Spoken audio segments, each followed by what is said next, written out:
এই ঈদের দিনে হযরতে উমর রাদিয়াল্লাহু তাআলা আনহু খলিফাতুল মুসলিমিন হযরতে উমর তিনি অর্ধ পৃথিবীর শাসন কার্য পরিচালনা করেছেন।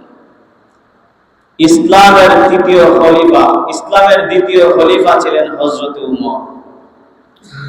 ঈদের দিনে হযরতে উমর রাদিয়াল্লাহু তাআলা আনহু সবাই গিয়ে ঈদ নামাজের জন্য অপেক্ষা করতেছে, কিন্তু হযরত উমর রাদিয়াল্লাহু তাআলা আসছেন না। সবাই অপেক্ষা করতেছে যে হযরত উমর কোথায়, যার জন্য আমরা এতক্ষণ অপেক্ষা করতেছি উনিই নাই।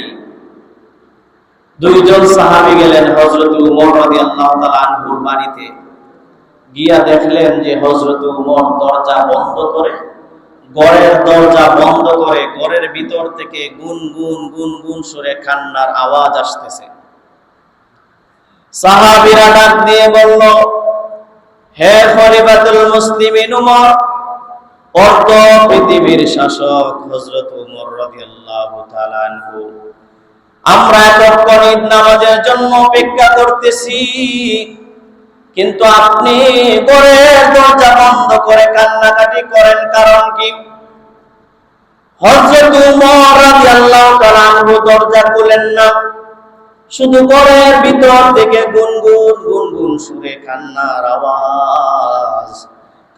আওয়াজ আসতেছে।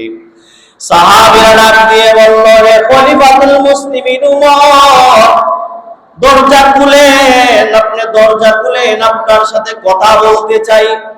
এই ঈদের দিন, আনন্দের দিনে, তো খুশির দিনে আপনি কেন ঘরের দরজা বন্ধ করে কান্নাকাটি করেন?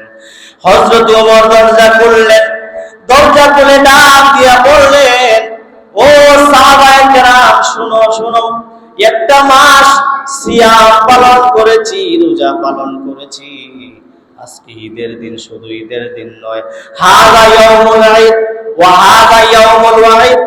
এ সাহাবীরা রে, হাযা ইয়াউমুল ঈদ, এটা আজকে ঈদের দিন, বড় আনন্দের দিন, খুশির দিন। ওয়া হাযা ইয়াউমুল ওয়াঈদ, এবং আবার এই দিনটা হলো জাহান্নামীদের হুমকির দিন। সাহাবীরা ডাক দিয়া বলল, খলিফাতুল মুসলিমিন, আমরা তো জানি আজকে ঈদের দিন, বড় আনন্দের দিন, আবার জাহান্নামীদের হুমকির দিন, এটার অর্থ আমরা বুঝলাম না। হযরত উমর চোখের পানি ছেড়ে ছেড়ে ডাক দিয়া বলে, হে সাহাবীরা শোনো, এই জন্য আজকে জাহান্নামীদের হুমকির দিন। যে এক মাস রোজা রেখেছে, রোজা রাখার পরে রোজাদাররা যখন ঈদ নামাজ থেকে বের হয়ে যাবে, তার ডান হাতের মধ্যে তার রোজার আমল নামা দিয়ে দেওয়া হবে, এবং ঈদ নামাজ থেকে বের হইতে দেরি হবে, তার নাম জান্নাতীদের নামের খাতারে তুলে দেওয়া হবে।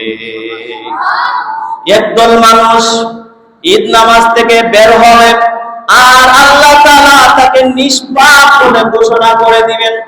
আল্লাহ রাসূলের সাহাবী খলিফাতুল মুসলিমিন হযরত উমর বলেন, হাযা ইয়াউমুল ঈদ, যাদেরকে আল্লাহ মাফ করবেন আজকে, এদের জন্য আজকে ঈদের দিন। আর হে সাহাবীরা শোনো, হাযা ইয়াউমুল ওয়াঈদ, যাদের একটা মাস রোজা কবুল হয় নাই, সিয়াম পালন করেছে, অন্যায় অবিচার নাফরমানি করেছে, আবার কেউ রোজা রাখে নাই, তারও কিন্তু ঈদ নামাজে গেছে, প্রথম কাতারে বসেছে, রোজার খবর নাই, নামাজে এসে প্রথম কাতারে আছে না নাই? এরকম অনেক মানুষ আছে ঈদ নামাজে প্রথম কাতারে, অথচ রমজানের রোজা রাখার খবর নাই। খলিফাতুল মুসলিমিন হযরত উমর বলেন, এমন ব্যক্তিদের যাদের রোজা আল্লাহর দরবারে কবুল হয় নাই, তাদের মুখের মধ্যে আজকে রমজানের যে রোজা, কয়েকটা রোজা রেখেছে বা রোজা কবুল হয় নাই, এই রোজাটা তার মুখের মধ্যে ছুঁড়ে ফেলে দেওয়া হবে, আর তাদের জন্য আজকে জাহান্নামের হুমকির দিন। নাউজুবিল্লাহ। তাইলে বোঝা গেল যাদের রোজা আজকে কবুল হয়, তারাই আজকে ঈদের দিন।